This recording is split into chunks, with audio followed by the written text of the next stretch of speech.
All right, once you've figured out how to use your genetic value to buy different gene pool cards and different pathogens, how can we go about actually attacking the body?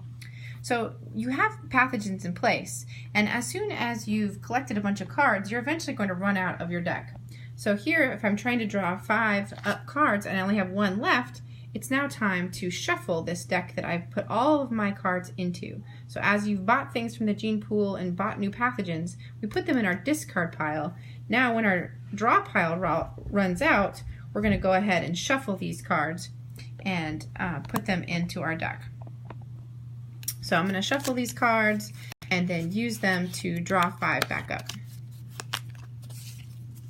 So every time you buy things and you add to your deck gets bigger and bigger and bigger. So I had 1 card already, so I'm going to draw 4 more from my draw pile. This becomes my new draw pile, and I see what cards I now have. So here I have now a great selection of cards to add to my different pathogens.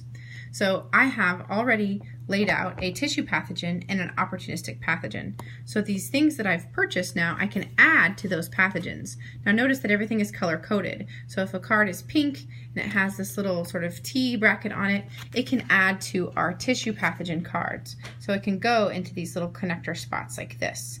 Notice that a regular tissue pathogen has 3 connector spots. An opportunistic pathogen just has 1. And a super pathogen has 4. So these become more pathogenic because they have more opportunities to add things onto them. Okay, so on my turn, once I have some interesting things in my hand that I'd actually like to play with instead of just using it as genetic code value, I'm going to start adding to these pathogens. So you see here I've already played this tissue pathogen, so I'm going ahead and add hyaluronidase to that one. I'm also going to play my super pathogen. My super pathogen, I'm going to add my toxin. I'm going to add my tetanus toxin to it. Notice it's really powerful. It's going to add 3 attack, but it also takes up 2 of my spots. Okay, so once you have your pathogens in place, you can add your cards that match to those pathogens, and then you add up the attack for each of those cards. So now this card becomes an attack of 5. This pathogen becomes an attack of 5. And this particular add-on doesn't add any to defense, so the defense still stays at 3, which is this blue. Okay, so this pathogen now has an attack of 5. This pathogen has an attack of 4. We'll see what else I can add.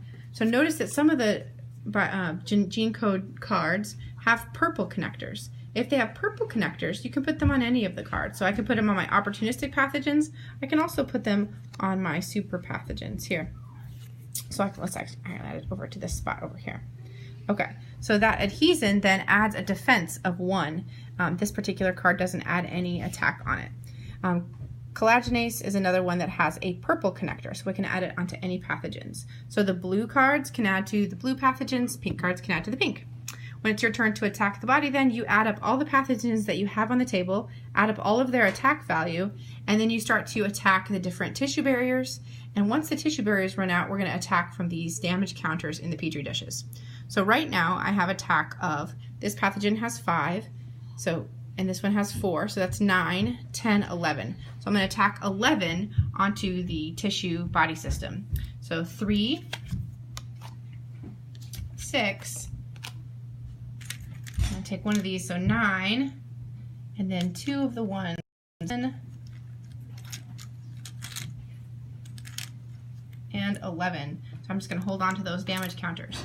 Now again, the goal of this phase of the game is to eliminate all the tissue barriers, so the cards, and then empty those petri dishes. So depending on how you guys decide to do it, whether each team takes on a different body system, or you want to find out how fast it takes you, how many rounds it takes you to destroy both body systems petri dishes, you can do the game either way.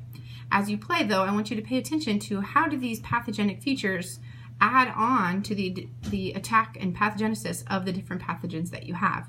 Notice that we have enzymes, we have toxins, and we have environment cards, all of which are actually found in real life. So take a second to read those cards to learn more about how this works.